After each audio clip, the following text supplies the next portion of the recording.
자, 이재명 기각 보고 받았나?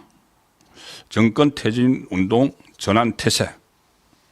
그러니까 지금 기각이 되면은 바로 정권 퇴진 운동으로 들어가겠다.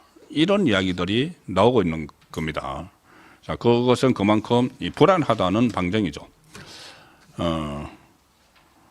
정청래가 민주당 지도부에 4일에 선거가 나올 것 같다는 보고를 했고, 그래서 민주당 당직자들이 사실상 비상령이 내려졌다, 이런 이야기들 지금 여의도 정가에서 나오는 이야기들입니다. 일종의 그 정보시장에서도 놔두는 이야기들이고, 그래서 이재명이 거기서 당황해서 그 다음 날인 어제 아침에 제주 4.3 또 강주 5.18까지 들먹이면서 유혈 사태까지 해서 선동을 하는 그런 모습을 보인 것도, 갑자기 그 전날만 해도 서해 수호날 가고 산불 현장 가고 하다가 그렇게 태세가 확 바뀐 게, 한마디로 뭔가 낌새를 차렸다. 근데 그 낌새를 차린 게 보고를 받았다. 아무래도 정청래는 이 탄핵 소추위원이 소추 단장인가 그거를 하고 있죠. 그런데 현재 안의 분위기를 충분히 알 수가 있습니다. 왜냐하면은 그 좌파 재판관 중에서 가장 좌파 정계선 혼자서 한독수 총리에 대해서도 탄핵을 해야 된다고 파면을 해야 된다고 막 주장했던 그 정계선이죠. 정계선은 지금 확실하게 묻지마 탄핵합니다. 그런데 정계선이 그 남편 항필규와 이쪽에 탄핵소추인단 대표인 김희수가 같은 그 법인에서 같은 근무를 하고 있죠. 그래서 그쪽을 통해서 정보가 다 새 나갈 것이다. 근데 김희수는 정청래와 같이 있는 겁니다. 그렇기 때문에 정계선, 항필규, 김희수, 정청래 순으로 현재 내부의 보고가 흘러간다. 내부 정보가 흘러간다. 자, 그런 분석들도 계속 있었기 때문에 정청래의 보고설이 또 정가에서 나오고 있는 건데, 그 이후에 이재명이 또 한독수 대행에게 전화를 해서 만나자고 했다든가 이런 것들이 좀 이상한 행동을 하기 때문에 이 부분에 대해서 뭔가 보고를 받았던 것 아닌가, 이런 분석들이 나오는 것이죠. 그래서 이게 지금 좌파 시민사회단체하고 좀 연대를 하는 그런 움직임을 보이고 있습니다.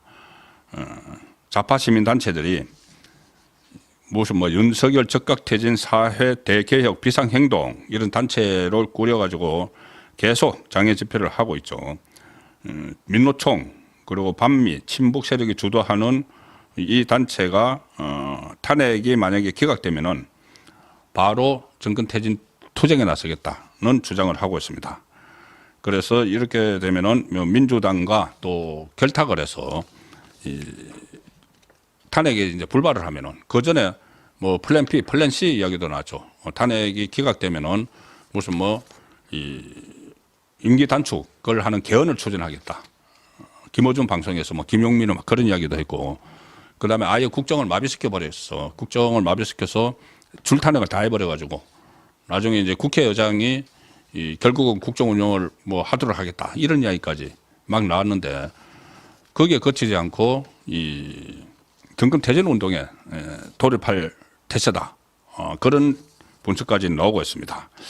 실제로 제가 포스터를 하나 보여드릴 텐데, 오늘 나온 긴급공지라는 겁니다. 긴급공지라는 포스터인데 보이실지 모르겠습니다. 현재 선고일 촛불행동 집결 지침이라는 겁니다. 현재 선고일에 촛불행동의 집결 지침. 촛불행동이라는 게 그 김민웅 씨가 하는 거, 김민석 형, 그 윤석열 대통령 취임 직후부터 이렇게 무슨 퇴진 운동을 했죠. 취임하자마자. 바로 그것이 소위 촛불행동이라고 하는 데인데, 자, 긴급공지 오늘자로 해서 이제 선고 일정이 기일이 정해지고 나서 이렇게 썼습니다. 촛불행동, 이제 여기 민주당 이제 민노총하고 다 이제 같이 하겠다는 거죠. 촛불 행동 회원들은 한남동 간저로 직결해달라. 용산 한남동 간저로 4월 4일 오전 10시 이제 11시에 선고를 하니까는 장소는 한남동 일신 빌딩 앞 서울 용산구 한남대로 98 이렇게 딱 적어놓고 두 가지 경우를 합니다. 탄핵 인용시. 탄핵 인용시에는 뭐를 하느냐. 한남동 당일 현장에서 간단한 집회를 한 후에 저녁 7시에 시청역 7번 출구 앞 대로에서 파면 축하 콘서트를 진행을 한다. 두 번째는 그 다음날 5일 토요일에 오후 4시에 시청역 7번 출구 앞 대로에서 민주정부 건설 내란 완전 청산 134차 촛불 대행진을 진행을 한다. 이 이야기는 인용이 되고 나면은 바로 그 다음에 조기 대선이 실시가 되니까 만에 하나 인용이 되면은 조기 대선이 실시가 되니까 그것까지 쭉 연결시켜서 우파 진영을 괴멸을 시키겠다는 이야기입니다. 인용이 되면은. 그리고 탄핵 기각이나 각하 시에는 어떻게 하느냐. 이것도 이 안에 행동 지침에 들어가 있습니다. 탄핵 기각이 되거나 각하가 됐을 때 윤석열 대통령이 직무에 복귀를 하죠. 그러면은 한남동 관저 앞에서 윤석열 타도 범국민 대항쟁에 돌입한다. 윤석열 타도 범국민 대항쟁에 돌입한다. 이렇게 이 탄핵 기각이나 각하됐을 때는 그때부터 바로 정권 퇴진 운동에 들어간다. 이런 정도로 지금 아주 어떻게 보면은 좀 그냥 보통 이렇게 행동으로는 이거 대응을 해서는 안 되는 특단의 이 비상한 의지를 가지고 있어야지 여기에 대응을 할 수 있다는 생각을 할 정도로 아주 기각이나 각하가 되면은 바로 다음 단계로 넘어가겠다. 자, 이런 말들을 하고 있습니다. 지금 이재명은 조금 전에 제가 말씀드렸죠. 이재명은 아직까지도 윤석열 대통령에 대한 탄핵 선고 기일이 잡혔는데 거기에 대해서 아무런 입장이 안 나오고 있습니다. 지금쯤 뭐 재판이 끝났을 텐데 조금 전에 그 민주당에서는 내일 아침 최고위원회에서 입장을 밝힐 거라고 했는데 자, 이재명으로서는 지금 만약에 윤석열 대통령이 직무에 복귀를 하게 되면은 본인은 모든 게 끝납니다. 모든 게 끝나는 상황이죠. 왜 그러냐면은 직무 복귀라는 것은 조기 대선이 열리지 않는다는 것이고 조기 대선이 안 열리면은 2027년 3월에 대선이 열리는 거죠. 그러면은 앞으로 2년 가까이 남았는데 그러면은 이재명은 지금 선거법원 2심에서 황당하게 무죄를 받았지만은 다른 재판들이 줄줄이 기다리고 있습니다. 줄줄이 기다리고 있고 그러면 그 재판에서 차례대로 될 가능성이 높습니다. 지금 12번의 선고를 더 받아야 되는데 15번의 선고 중에서 5개 재판이니까 1, 2, 3심 하면은 12번의 선고를 받으면서 차례로 아마 날아갈 겁니다.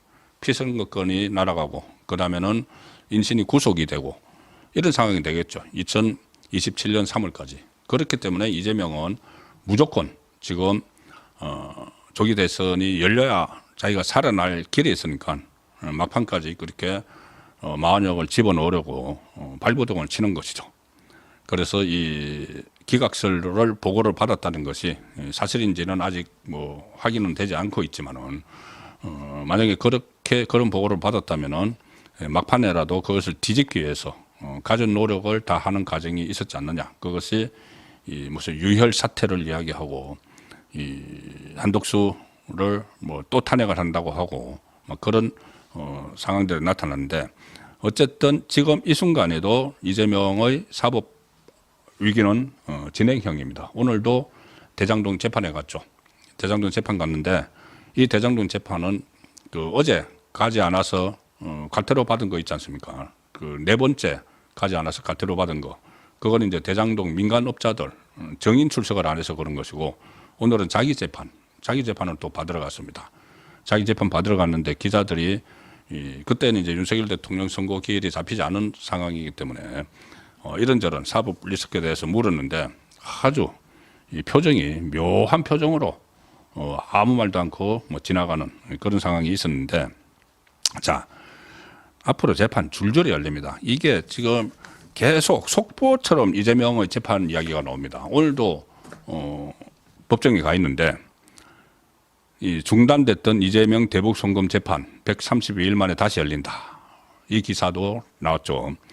이재명의 쌍방울 불법 대북 송금 혐의 사건 1심 재판이 4월 23일 재개된다. 4월 23일.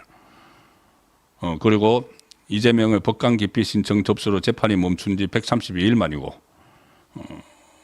그때 각하 결정, 재판 기피 신청을 했는데 각하 결정이 났는데, 그거를, 그 결정문을 또 폐문 부재로 8번 만에 받았다고 합니다. 8번 만에. 무슨, 그 집에 아무도 없다고 해서 서류를 안 받고, 그렇게 해서 8번 만에 받았는데, 오늘 또 하나 나왔습니다. 이건 대북선거, 북한 조선노동당의 뇌물준 사건. 오늘 또 하나 나온 거는, 자, 1심에서 어처구니 없게 무죄를 또 받은 게 있죠.